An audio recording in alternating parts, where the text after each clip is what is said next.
Over the past 2 decades, I've been working with the single most successful mobility coach on the planet, the floor. Humans have been learning from it for thousands of years. Long before chairs, couches, and office desks became default, humans spent far more time close to the ground. Sitting, squatting, kneeling, laying down, resting, eating, and working in positions that require the body to go through different ranges of motion. And that's something that many adults nowadays have completely lost. In fact, working close to the ground has now become something of a mobility hack. The floor constantly gives your body something to adapt to. Instead of sitting in the exact same position for 8 hours, you can shift between dozens of positions to challenge your hips, knees, ankles, your spine, and even your shoulders in completely different ways. Best of all, everyone has completely free access to the floor. So today, I want to show you how you can use the floor to build your mobility from the ground up. While posterior chain flexibility is one of the things that suffers the most from being constantly seated in a chair-like position, since most people will already feel a stretch in their hamstrings by sitting down with their legs extended and extending their upper body all the way. This can be used as a passive stretch and built upon sitting with your back against the wall and shimmying back up until your butt and your back are in complete contact will take off the necessary anterior chain strength to keep your body upright, so you can enjoy this passive posterior chain stretch for hours if need be, until this feels very comfortable and you don't get any more flexibility from it. Simply elevating your feet will help you progress even further and takes as much effort as having your legs on the floor, which is literally zero. Can be progressed through as far as you want and can help you build what is basically complete pike position flexibility with zero muscle engagement, increasing the elevation as you progress at as comfortable a pace as you want it to be, and using this position to do whatever you do when you're just sitting around relaxing. Be it watching TV, working, gaming, or even reading for my literate viewers. This being exactly what people mean when they say work smarter instead of harder. And this leads us to what is quite literally the opposite problem, because the thing that this position does best when you sit in it for multiple hours a day is shortening your hip flexors, quads, and general anterior chain flexibility. And if you're someone who sleeps on their side with their knees tucked, your hip flexors never get into a completely lengthened position, which makes injuries like Thanos inevitable. And lucky for you, laying down is also the remedy, because for many people, laying down on their stomach and getting their upper body into a somewhat upright position will already help them with stretching their abdominals and moving all the way towards their hip flexors the more upright they get in this position, and using something soft and comfortable like a cushion or a fascia roll to place above your knees on your quads, and then laying down like so with your stomach on the floor and your upper body somewhat upright will start moving this stretch through your abdominals, through your hip flexors, towards your quads, and even more so when you start pulling in those feet, which, next to having all those flexibility benefits, is actually also a very nice and whimsical way to enjoy your TV time, reading time, or whatever you're doing. And just as we did with the posterior chain flexibility, the further we elevate and the more we move this time into spinal extension, the more we can benefit from this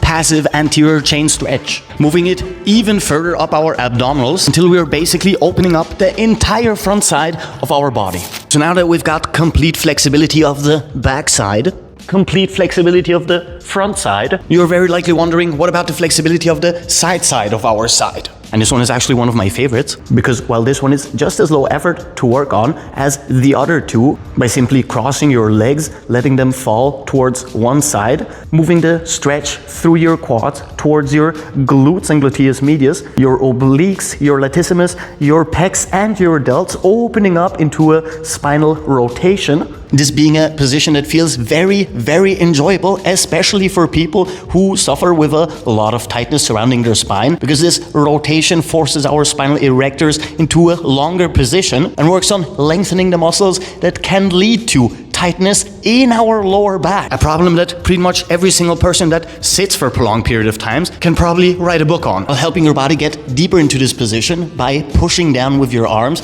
it is not necessary. In fact, just laying like this as loosely and as relaxed as you can will already carry most of the same benefits. It will just take a slightly bit longer to progress. Unless, of course, you're someone like me and who wants to enjoy their passivity with the maximum amount of benefits. The ones of you that own some weights at home can use those to take off the strength requirements and simply let gravity do the same kind of work it did with the other exercises by pushing us deeper and deeper into this rotation with zero effort on our part, stretching every single muscle all the way up towards our fingertips. Getting into a complete pancake stretch was one of my main flexibility goals, which took me years to achieve, and it took way longer than it should have because I worked hard instead of smart. Simply sitting down with your legs opened up all the way, for many of you, will lead to an adductor stretch the more they get into an upright position in their body and tilt their pelvis to extend our entire back, which means that you will also require some effort, which of course we can get rid of by sitting with our back flat against the wall, opening up our legs as wide as we can from here, until once again we have progressed so far that this position does not give us any more benefits, and then all we need to do is leaning forward in our upper body. And if you're not so far progressed, you can place your elbows on the floor. Just leaning on something in front of you will take off the little bit of effort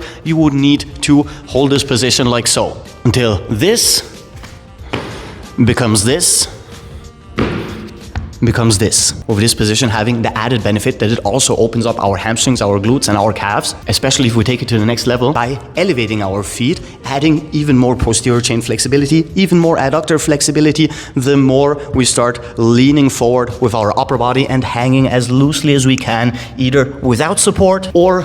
with support. As usual, this video is sponsored by you. By liking this video, subscribing to the channel, watching the whole video until the end, hell, maybe even you're crazy enough to leave a comment. That is the only type of sponsorship I could ever ask for. And I will diligently use the ad money to buy even more gourmet cat food. Now, when it comes to building mobility through sitting positions, the different variations are pretty much endless, with some being more beneficial than others, with one of the most beneficial ones being the 90-90 sitting position, because it helps us open up our hips, work on ankle, knee and hip mobility, as well as spinal mobility and rotation depending in which direction we are sitting in, and is one of the most effective exercises for opening up your hips and the muscles surrounding your hip joint, by lengthening our quads and hip flexors on the externally rotated leg, as well as lengthening our glutes in the internally rotated leg, especially once we start moving closer and closer to the floor with our upper body. Also adding some spinal erector flexibility as well. So sitting in a 90-90 position can take many different forms, from being upright and leaning back against the wall, to leaning forward, lengthening our posterior chain more and releasing some stretches around our hip flexors and quads, or going into a complete rotation and going so far as to lay down all the way, now adding a lot more spinal rotation, an amazing abdominal and oblique stretch, moving all the way towards our latissimus if we lengthen our arms as well. And while the classic 90-90 sitting position might be a problem for some of you to get into, that is once again very easily remedied by elevating or cushioning our front hip and taking off a lot of pressure from our joints until we are advanced enough to sit down all the way like so, or so, or so. Sitting cross-legged is known for many people as Arab-style sitting, Turkish style sitting, or even Asian style sitting, because guess what? Almost all cultures sit like this. But with that said, a lot of people struggle with getting into this position, which is why even here we can progress through it step by step. While sitting completely upright and cross-legged can put a lot of pressure on your knees and hips in some cases. If you get into the same position while leaning back, most to basically all of that pressure is going to be taken off those joints. But the same thing also goes for sitting cross-legged with your butt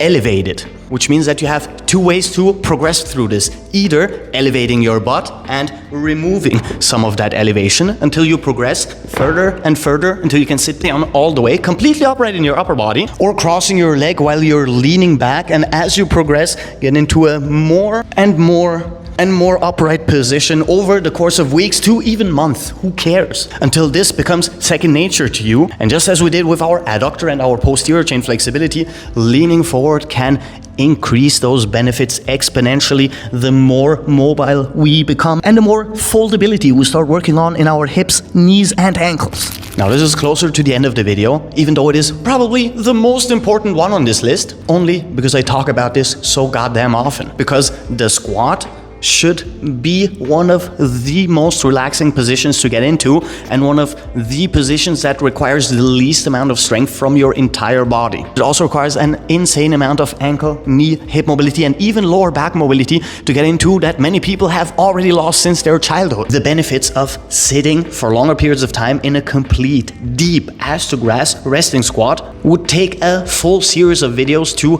go into detail. So the short version, pretty much every single joint in your lower body, as well as your spine, all the way up towards your chest and even your shoulders, if you start including more and more leaning forward in your upper body, as well as flexibility for our hamstrings, our glutes, our spinal erectors, for many people, strength for their tibialis, their hip flexors, and their core. And those are just the mobility benefits. There are still all kinds of other benefits like better bowel movements and better digestion. And here as well, the progression can be twofold. For those of you who struggle just a little bit, elevating your heels will make it a lot easier to sit completely upright and fully relaxed in this position with zero amount of effort and muscle engagement. Already bringing your knees and hips into complete flexion, and doing this for longer and longer periods of time will help you unlock mobility most of you have already forgotten about. For those of you who struggle a lot more with getting into a deep squat, the butt elevation is a far easier way to progress through this step by step, sitting down as high as is necessary for you, and once again, as you progress, reducing that elevation until your butt is lower and all the way as to grass. And while I've said this before, I will repeat it again. The deep or resting squat is not just a position or an exercise, it is a door opener, a mid-step, an avenue to some of the most amazing and most beneficial lower body mobility and strength exercises out there, such as the 90-90 switch, which will help you work on every single joint, tendon, ligament, and muscle in your lower body if you take it through its full progression. A progression you can check out here, where we go through the 90-90 switch and every single level step by step for complete lower body mobility mastery. Last but not least, sitting like the samurai or the Japanese in a Seiza position. This being a position that can help you massively when it comes to ankle mobility, both in flexion as well as dorsiflexion, either with your toes on the floor, forcing you into a complete bend in your ankles, or with the backside of your feet on the floor, forcing them into a completely extended position, lengthening your tibialis and the front side of your feet, while this one lengthens your entire foot musculature, your Achilles tendon, and your lower insertions of your calf musculature. All of this, of course, while taking our knees into a completely bent position, and can of course be taken further for those of you who want to add some hip mobility as well by simply leaning forward and relaxing in this position. But since ankle mobility is one of the things that most people struggle with, we can once again take off almost all the pressure from our joints with the classic butt elevation technique, which by now you should be a master of. It doesn't matter if your toes are on the floor or if the backside of your feet are on the floor. Over time, reducing that elevation until you're seated all the way. And I like to take this to an even more advanced level, because Seiza, while it can end here, forcing your feet into complete dorsiflexion, what it can do to maximize knee, ankle, and hip mobility is opening up a little bit wider than shoulder width apart with your feet and planting your butt between your feet right there on the floor. This will also take your knees into a little bit of rotation. While our knees are not rotational joints, they still get into those 10 to 15 degrees of turning left to right and working your joints in a passive fashion with low impact in those ranges of motion will help you strengthen and bulletproof your joints in case you ever get into this position when you don't intend to, which can very likely lead to injury. And I'll throw this one in as a bonus, a little bit more advanced, but still as passive as all the other ones. You can start adding massive amounts of anterior chain flexibility by leaning back all the way, opening up your hips, chest, and shoulders as well, and progress through this step by step until you can lay down completely with your shoulders, your knees, and your feet on the floor. Over time, helping you with quad, hip flexor, abdominal, and even chest and shoulder flexibility, depending on how tight you truly are in those joints. Once again, being a position that you can completely relax into for as long as you feel like. And if you're interested in building upon what we worked on today by progressing through what I consider the most amazing hip mobility exercise, as we said, check out the 90-90 switch. Because this is probably the easiest way for you to progress through complete lower body mobility through learning a single movement pattern. And if you like the video and subscribe. Join us, who do stuff like that very regularly, which means I'll very likely see you soon. So until then, have a good one. Captain Cairo. Peace out.